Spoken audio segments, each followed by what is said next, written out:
welcome everybody. Let's talk real estate.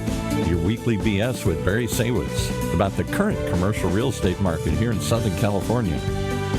As we take a no BS look at both sides of the issues driving this market today to find the best solutions going forward. With our man right in the middle, it's Barry Saywitz. Hey, Barry. Hey, good morning, Paul, and good morning to all of our viewers and our listeners out there. Welcome back. Happy New Year. I'm Barry Saywitz, president of the Saywitz Company and managing partner of Saywitz Properties.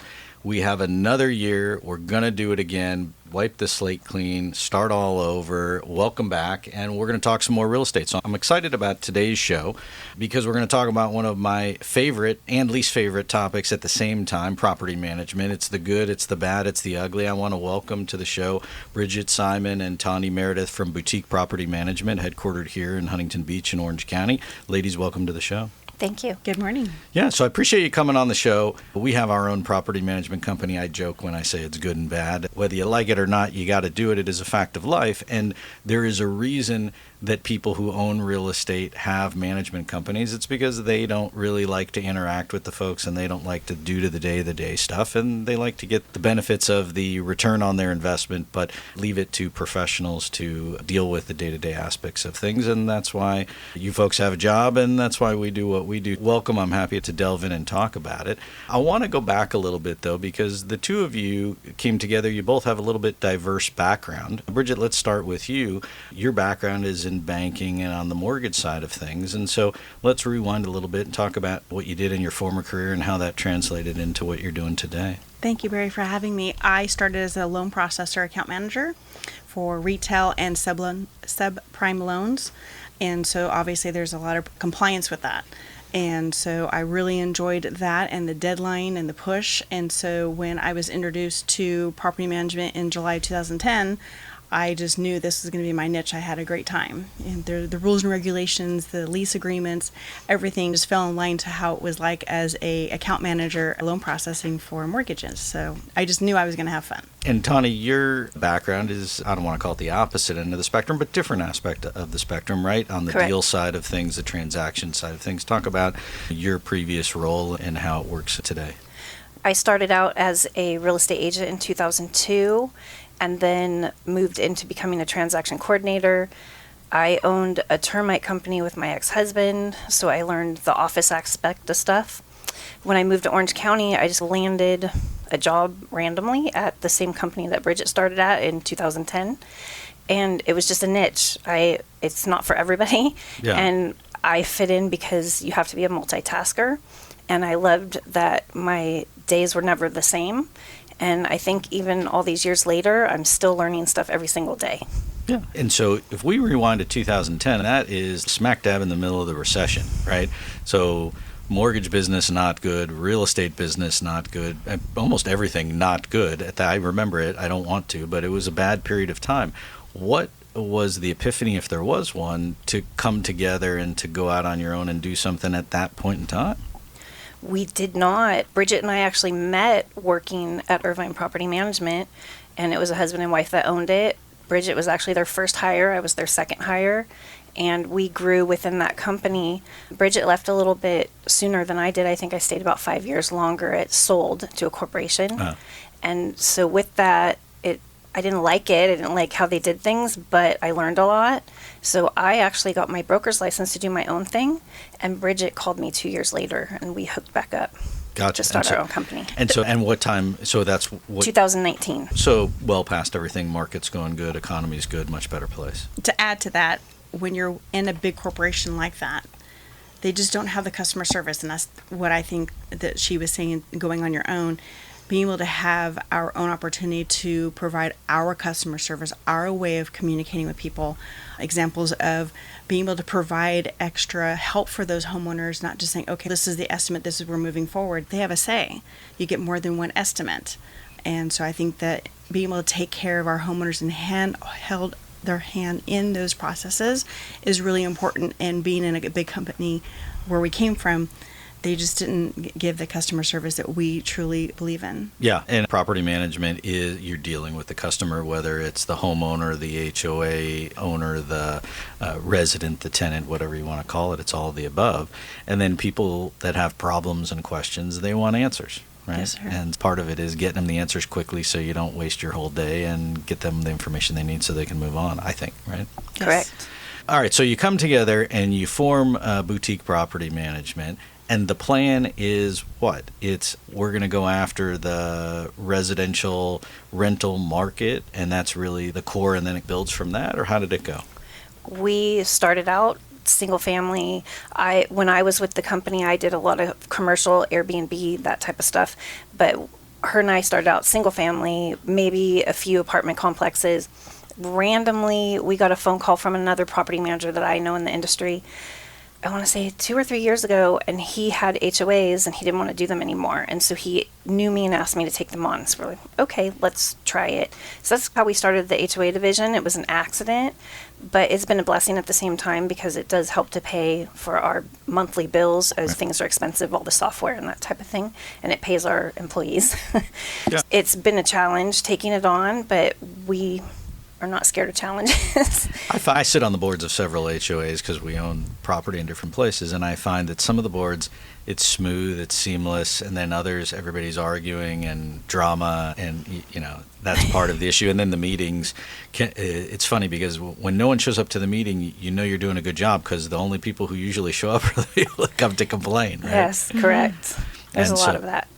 But it is cash flow, right? And when you talk about getting 3 bids, you almost have to with the HOA. A lot of compliance with the HOAs in terms of elections and notices and those kinds of things. Yes, sir.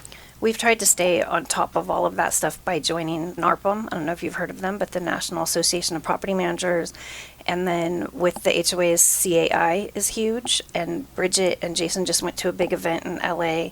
With those things, we try to stay on top of all of the new laws and regulations on top of the California Association of Realtors. Which is a good segue because there are a ton of new laws and there's all kinds of regulations constantly. Some they throw at you and, hey, it's starting next month, you got to start doing this. And then others you knew they were coming and you have to plan for. And I think that applies not only to the HOAs, but it applies to just the individual, whether it's a home or a small apartment building. You've got to comply. And then as the property manager, it's your job to educate the owner on, or the board on how that's going. And then you got to implement it. Absolutely. When we went to the expo, we had some flyers out, and multiple people that have more of the further Los Angeles properties, when they saw the little marketing pieces that Mr. McQueen made and they looked at the refrigerators, what's the refrigerator for? I go, starting January 1st, we have to implement this. And if you have a client that is an existing tenant and they do renew, that applies to them as well. Which is interesting because we talked about that in our office, and I've talked to other property management companies and owners. Some people, they were already providing the refrigerator anyway, so it's not a big impact. But in Orange County, historically, for apartments, the owner has not provided the refrigerator. The tenant provides the refrigerator. And so for us on upstairs units, we'll provide the refrigerator because we don't want the tenant banging the refrigerator all the way up and down the stairs. And then you have risks if somebody brings their own refrigerator, if it has roaches or it's dirty or it leaks, then, now what? Whose fault is that and who pays? But going forward, you're absolutely right. So on a turn or on a new unit, you got to provide the fridge, Yes, right? sir. And then it's interesting that if the tenant has their own fridge, let's just say a tenant had a nice fridge, right? And they're like, hey, I want to bring my own fridge. Now you have more paperwork that you have to do to write an amendment to say that this guy agreed to waive the right to get the fridge and that he's going to take care of his own fridge. And then if it breaks... Yes, he could come to you. And we've talked about this. Yeah, that's probably like a whole show in of itself. But I don't know like how the governor or whoever approved this law thought it through, other than to say, hey, we just want to put the onus on the property owner to basically buy the tenant a fridge so it's less money for him to spend or her to get into the apartment thinking that somebody just had no fridge. If you're moving from another place to a place, theoretically you would have a fridge.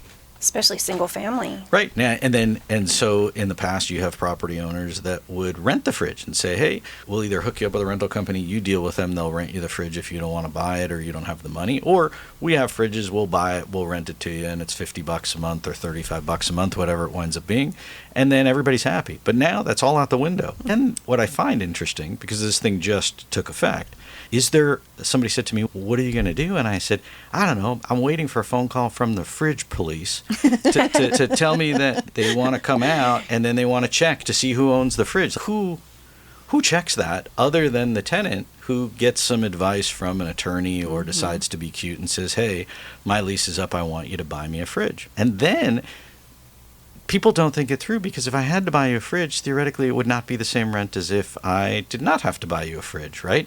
And so maybe your rent was only going to go up $25, but it would go up $75 if I had to buy you an $800 or $1,000 refrigerator. And then the law only says that you have to buy them a fridge. It doesn't say what kind of fridge or what size of fridge or anything. I could say, hey, the fridge we offer is a tiny little fridge, we would never do that, but these are stupid things, right? The one that would belong in a very old school camper. Right, or in my kid's college dorm, right? And these are the kinds of things that as the property manager, you have to now deal with, and they add a whole nother layer of complication, conversation, paperwork on top of what was already a paperwork-intensive kind of scenario. I'm curious to see how it plays out, and then the proof is in the pudding as to how that goes. But there's no question that dumps a whole different dynamic on things. I also find, and I'm curious your thoughts, is when you're renting places, whether it's a house or whether it's an apartment, you have to be very careful on who you rent to as a landlord or a property manager, because you're stuck dealing with them, right? And so there's no way to, I'll put it as politically correct as I can, there's no way to tell crazy on a piece of paper, and there's no way to really decipher if somebody really had bad credit other than the piece of paper. If they stiffed their last landlord and it actually showed up on the piece of paper, then you would know and you'd be educated going in. But in many cases, if you stiffed your last landlord or if you stiffed them in COVID, then it's not on the credit, and then you have no way of knowing. And that's another huge issue that we could talk about all day. We cannot discriminate. So if we put parameters up on the website and somebody applies, we have to take the first application that qualifies. They could come back to us. Let's say there's 3 applications that come in, and we give them to you and you choose the third one. We have to tell you, like, you're supposed to choose the first one. So they could come back and ask us to see who applied first on the website, and then the owner could get in trouble for that. And then there's also I have a service animal, right? Oh, that's a whole other thing. Right? I mean, and there used to be I have a medical marijuana card, right? That for a period of time was, hey, it's okay for me to smoke weed at your apartment building, even though there's a baby that lives 5 feet away from me in the next yard over. I can puffing out all I want because I have the card. Right now, it's legal in California, so people say, hey, I can smoke, it's legal. And then we tell them, you can smoke, it is legal, just not at this property because it's a non-smoking property. So in the lease, it says I'm not supposed to smoke. And then what happens if they smoke? And then what happens if they smoke in the unit? What do? How do you get them out? And then if you do get them out, you have to ozone the apartment. You have to primer. You have 2 coats of paint. It smells like smoke. What if the next person complains? And so now, as the owner, you're stuck dealing with all of that stuff, right? You can go all day. Correct. Yeah, all day. Is the service do you really have paperwork that says you have 2 large pit bulls and they're both service animals, and then that's your thing? I suppose it could be, but then I would just default back to, did you go online and print out a $10 certificate from some website? And then as the property manager, how do you know? And then you're stuck dealing with them, and you're stuck explaining to your property owner if something goes bad and that dog bites somebody, how that's supposed to go. I had a guy last week. There's no breed restrictions. That's the problem. No. But we do have a company that checks the certificates to make sure that they're valid. Or if you have a letter from the doctor, right? And then how do you even verify that? General practitioner. And then do you call the office, and then they can't tell you anything because there's HIPAA rules, right? And so you can still call and make sure it's their signature on the letter. Yeah, right. And then how deep do you want to dive, right? And then you're back to, it'd be nice to have 3 applications on every apartment, but sometimes you don't have that luxury. And sometimes this is the only person standing there.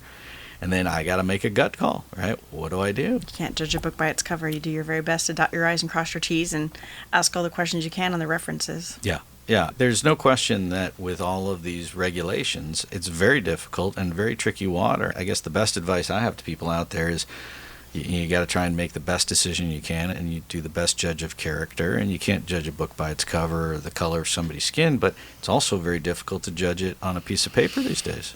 It is. Very. So, all right, that's all the drama stuff. But in terms of other regulations, the balconies, right? And so the no double security deposit. The AB 1482. Right, the AB 1482 for sure. That's a fun one. Right, which is interesting because that comes back to when you buy a property. The pitch used to be, right? And so if you're on the sales side, or the plan is, look, ladies, manage my property, help me get the rents up, help me fix the property up, and then I just want to sell it and buy something bigger or retire or whatever I'm going to do. I feel like those days are almost gone, because every property that I look at buying that people are pitching me these days, they say, hey, here's the rent. And then I go, you're stuck with that plus 5%. And they say, well, there's upside in the rent. You could just raise the rent. Those days are over as well. I'm dealing with that right now. I inherited 6 properties that the father died, never increased the rents. They're paying $1,800 in single-family properties in Irvine and Lake Forest. And market's what? Ballpark. Oh, $4,500. The dad never served him the AB 1482. I did. Now he wants all of them out so he can do substantial remodel, but we're having to get the attorney involved because obviously the tenants are kicking and screaming, and we're getting letters and certified letters. So the attorney is just going to get involved, and he can do the service. I literally just had a conversation with the owner yesterday about it. They're going to kick and scream. They're never going to find a place for $1,800. So let's have him serve them, him do it right, and then that way. But he is actually going to do the substantial remodel, and he's going to sell a couple. He just doesn't know which ones. But then you need the permits ahead of time. And show proof. What they told us on the last deal we did is you have to attach the permits to the note. Mm-hmm. Then there's no confusion that you weren't going to do the work or anything else. And then the issue is if you're the tenant, I get it. Look, if my rent was $1,800, even if I knew the gig was up, right, and I knew I had a smoking deal, and I had an older gentleman or couple or lady that just didn't care, or they bought it for next to nothing, so they weren't trying to capitalize on the market rents, I would just delay, right? I would just delay as long as I could and just try and stay there as long as I could. And then if you go do that on an apartment building, you get people that we had it last month where we got a phone call from the city saying, hey, we got multiple calls from tenants. They said they want to file a class action lawsuit. And I said, for what? We are remodeling the property. We did give them proper notice. We offered to transfer them. We offered for them to stay and remodel around them. We offered them to move, and we offered them everything by the book. And then the city finally told them, hey, look, they're doing it by the book. And then they still went out and got a lawyer, and then we had to explain to the lawyer, hey, we're doing it by the book, right? I don't know what you want to do. And then it's, oh, we're going to threaten to sue you. Can you give them more money? And the answer is no. It's not how it goes. As opposed to the old days where you just give somebody 30 days notice and you tell them, hey, your lease is up. It is my property. Should be a free country that you get to do what you want to do with your own property. Right? It's nothing personal. Yes. Yeah, that was the form before. Yeah. This new word, they were there so long. The last month's rent was free, and then boom, you're done. Now it's And then also, what about animal. and what kind of security deposit does somebody who's paying $1,800 have? And when they have to Maybe go rent, $1,000. sometimes they got a $500 deposit from 20 years ago, right? Mm-hmm. So then that's not enough to go rent another place. No, sir. And so now that's why I need money. And so that again involves that whole thing. And then look, you're going to go fix it up, and then you got to bring stuff up to code, and everything costs more, and so you just start adding it on. So when somebody looks at buying it, right, forget about fixing up your own property. People say, oh, you can raise the rent, you can get a better return. And then I say, what about the cost to fix it up? And what about the downtime to get there? How about you throw that in the model? Yeah. And then how about you add another 25% just because, and then run those numbers and tell me what the property is worth. And then it's difficult. Very. It's a rude awakening. Yeah. Do you find that the customers that you have are with interest rates where they have been, where they ran up, that they're just holding the properties, waiting for another day to see if rates come down, or just hold the property and raise their rents a little bit and try and fix it up? Or is there a strategy for some of these folks to try and get out at the end of the day? I feel like a lot of our owners have sold this last year. We've lost a lot of properties to owners selling, probably just cashing out, going somewhere else. A lot of our owners in our portfolio are also older, so they purchased here and they're retired and they're living elsewhere. We have a lot of out-of-country owners that don't even live in the country. So I'm not sure, but we have lost a lot of properties this last, I'd say, 12, 14 months. People selling. And then also to piggyback to that, when we were at the expo, a lot of people were saying Nashville, Tennessee, Right. Arizona, and Texas. And so one of my owners sold 3 and straight to Nashville. Yeah. I talked to a buddy last week, and he said, I got sued for no reason in L.A. I'm selling the property because they're dropping my insurance, and I'm buying something in Nashville. And so you're not going to see a property in Nashville appreciate as much as you will in Southern California, but you also don't have the regulations, and you can get a better return. And so if you're interested in cash flow, oh yes, there's better places. There's no question. One single-family residence in Lake Forest bought her 2 townhomes in Nashville. Yeah, no, the values are night and day, sure. And then from a business owner standpoint, you have bills to pay, you have mouths to feed. You got to constantly be hustling for new business to be able to build that portfolio or replace the one that you might have lost. So where is the market, and how are you guys going about growing the business in terms of attracting new customers? We pay for leads, and the leads go to 5 different people at the same time, so you have to be on top of it and call right away. You tell every single person that you meet what you do. Example, I was talking to my neighbor doing yard work the other day, and I had no idea. She owns a 31 unit, and she has a CPA that's taking care of it. So I let her know what I do. She told me about the insurance thing. He didn't help her do the insurance, and last year that was a huge thing. So I said, oh no, we do all that for you. So my little niche of getting it in, this is what I do, and I'll manage your property for you, but I don't want to pester her. She's my neighbor. Yeah. But you just tell every single person what you do. My car, I have a sticker on my car. We wear our shirts everywhere. Yeah, going to real estate meetings is a really good place because a lot of realtors don't want to deal with rentals. So we'll give the client back to them. If they don't want to deal with the rental, then we will take the rental, and then when they're ready to sell, we just give it back. Yeah, I would think that big business would be from the residential agents, because not only they may have a client that would buy an investment home to rent out or a townhome or something like that, but then also if you have somebody that buys for investment, then they have other investment properties. And the residential agent, nothing against them, that's really not their thing. They don't know what to do with it. And so they pass it along. And they appreciate that camaraderie because we put their information in the property management agreement. The homeowner has a sales agent, and you put their DRE number, and they appreciate that commitment, and they know that, that we have their back. Yeah.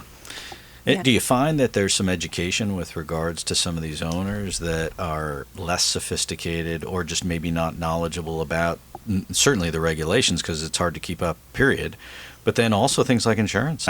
If you have old power panels, if you have an old roof, Yes. if your property needs a coat of paint on the outside, it's very difficult, I find, to explain to somebody who's cheap or old school or older or any of the above to say, hey, if you just planted some flowers and you just put a coat of paint even just on the front of the property, you'd get more rent and the place would look nicer and your insurance company might not drop you. And then people don't get it. No, and plus we just had 4 or 5 insurance policy renewals where we had to hustle for the electrical panel, and then the other part was the open flame barbecues. Yes. Not allowed. Yeah, we got a memo goes out, right? We have an amendment to our lease now, not within 10 feet of the building. And the rules and regulations for that association had to change just to get the insurance renewal. Yeah. So that was another project I had to work on this year. We had somebody go around and take pictures of everybody's barbecues, and then we had to move them. And so we told the tenants, listen, they can't be within 10 feet, and I need a picture or you're not in compliance.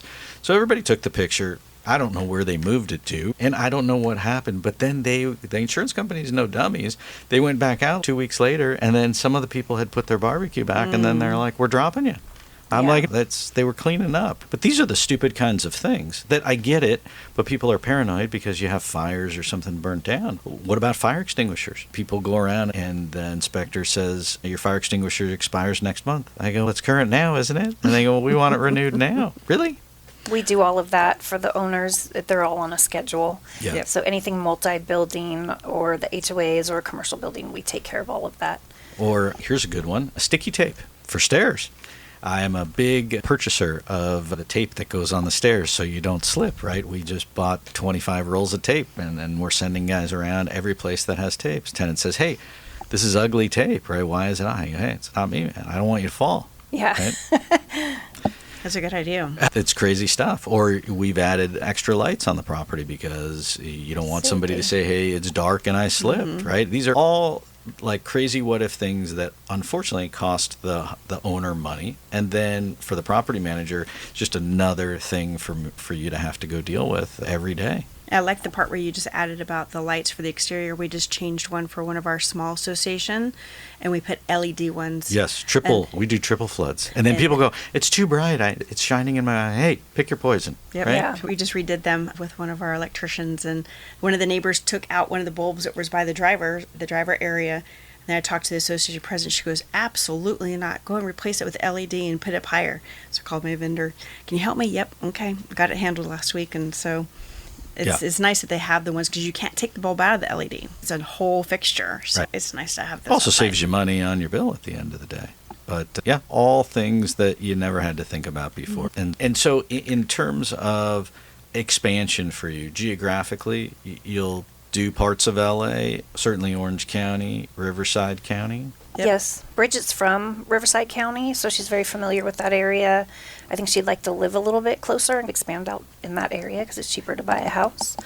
And I'll go out to LA County. And I'm going to ask the question, I think I know the answer, but I'm going to ask it anyway. In terms of clients and customers, mom and pop folks, individual owners, obviously foreign owners, and investment partners, you'll do it all, right? If it's Absolutely. We'll do it all. We are trying to wean out the people like what you're talking about that don't want to do the work, because you could lead a horse to water, and if they won't drink it, then there's nothing you can do. And when you're hungry, and in the beginning when you're starting, you'll take anything. And we just had to get rid of 2-4 units because the city was constantly on the owner because they wouldn't do work cheap, and it was consuming our assistants' time, I'd say 3 days a week, to go over there and deal with vendors, and then she didn't want to spend the money, and then we kept getting fines, and you're having to deal with the city. So for the $700 a month, it wasn't worth it. Right. So we're trying to wean out those people that don't want to do repairs because they're a liability for us. If they don't want to listen, then we're going to get in trouble with you because they don't want to listen. They're going to name us on the suit. So now that we've grown a little bit bigger, we're weaning out and trying to grow and get people who are willing to comply and do compliance and listen and do the work on their properties, I would say. Absolutely, yeah. I think quality is better than quantity. Oh yeah, there's no question. You have to be able to say no, and it's a tough thing to say. But I tell the folks in our office, like, there's some deals when it's a square peg in a round hole. There's a reason, right? And it's just not worth it at the end of the day. But also, you want your customer to appreciate the fact that you are trying to help them, right? And that you're knowledgeable and that you're willing to run with the ball and get it done, as opposed to fighting you all the way along. Yes, sir. And in terms of the downside of the rentals, what happens when people don't pay? You're dealing with the 3 days and the eviction if it needs to get there, or the workout, which is, hey, how about I don't evict you and sue you, and maybe you just want to move out and go try and save We've definitely yourself. tried the compromise part, but we like Steve Silverstein, so we'll hand it over to him and he'll take care of it and he'll run with it and help us. Yeah. Yeah, He's definitely a bulldog. I am a big let's negotiate, get the keys back, because it could take 30 to 90 days to get your house back. I've gone longer, back in 2005 when things were really bad. So I would rather negotiate and tell them, if you have an eviction nowadays, it's going to show. Maybe not today, but it will show the next time you go to look for something. And just give us the keys back. Can you give them back in 2 weeks? Right. But yes, we turn it over to Steve Silverstein, and once it's turned over to him, and he takes over from that point. Then it's too late. Look, if you didn't have the rent, you're definitely not going to have the legal fees on top of the rent. And then if you didn't take the deal, and you are, some people are like, I'm sorry, I feel bad, and then they move on. And other people are like, I'm just going to stay here and milk it as long as I can, right? But I've also done where tenants they're good tenants, and you know that, you own properties, and if they get behind a month and they're like, we're going to pay in 2 weeks, how about this? Can I approach the owner, and can you pay $250 more a month, and we'll do a contract, and you make up that month over the next 12 months. So I've done that too, and tenants have been very appreciative, and they will pay that extra $250 or whatever it is over that 12-month time to make up that 1 month's rent, because once you get 2-3 weeks behind, they pay the rent, they're not going to be able to pay again in a week. Yeah, especially now. Yeah. You get around the holidays and then it's hard. The other thing is you get the people with pay weekly or the 2-pay, the person whose rent's due on the 1st and then it's the 5th and then it's the 10th and then it's, I get paid on the 15th, and they get further and further behind, and you see where it's going. At the same time, you don't want to kick them out if they get current by the end of the month. The problem is you're biting your nails at the end of the month going, are they going to pay? 2 more weeks. And then what? Now all of a sudden if you don't pay and you fall over, now you're 2 months behind. Now it's a real thing. And then now you've already wasted 2 months, and now it's 3 months for the eviction, and now they owe you 5 months plus the legal fees, and now they're deep in the hole. Yeah. That's why the payment plan for me has worked in the past. I actually have a couple right now that are doing it. And typically, if something like that happens, like I said, and they're living paycheck to paycheck, they are appreciative that you're willing to work with them. And I'm talking good tenants, though. They've been good tenants, so you want to keep them and work with them, and then the owner usually understands. But if they break the payment plan, then we're done. Because, look, you had an agreement to pay the rent on the 1st. That was your first deal you broke. Then I made a payment plan with you, whatever it is, and you welched on the payment plan. It's 2 strikes and you're done. Like, how can I work with you? Yeah, no, we live that stuff every day. Try and keep that spreadsheet as short as possible for many reasons. We could do this stuff all day. I do it all day, every day. I just do it with different people. We do. But in terms of the business model, I guess we'll close or wrap up with that. You will, while there are different pieces, I think, the association versus the single family versus the multifamily, the concept's the same, right? I mean, Yes, you're sir. providing service, you're protecting the owner, you're following the process of whatever paperwork and documentation, and then hopefully you're servicing the tenant when they have a question or an issue or a maintenance thing that comes up. It really is multiple aspects of customer service at the end of the day. Agree. And the tenant is the owner's customer. So I Yeah. always try to tell the owners that this is your customer. If they're good, you want to be nice to them. You want them to stay. It doesn't mean every customer is a good customer, No. but they are the customer. They are the and, customer. and you want to try and take care of them as best you can. Yes. So if people want to find out more information about your company, what's the website that they can go to? BoutiquePropertyManagement.net. Got it. So if you own property and you don't like dealing with the minutia that goes along with owning the property, these are the ladies to contact. LA, Orange County, Riverside County, maybe Nashville someday, who knows? Ooh, love that idea. But I appreciate you guys coming on the show, and Thank I you. wish you much continued success for you and your families and your business, and Having appreciate learning more about the company. Boutique Management, Bridget, Tahnee, I'm Barry Saywitz. I appreciate you guys tuning in. We'll see you back here next week on Let's Talk Real Estate. Thank you.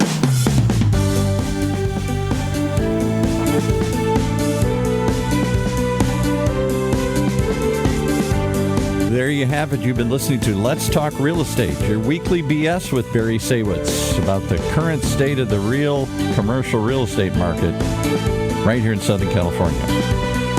On Orange County's only community radio station, OCTalkRadio, streaming live from our studio here at the University of California Irvine's Beale Applied Innovation Center.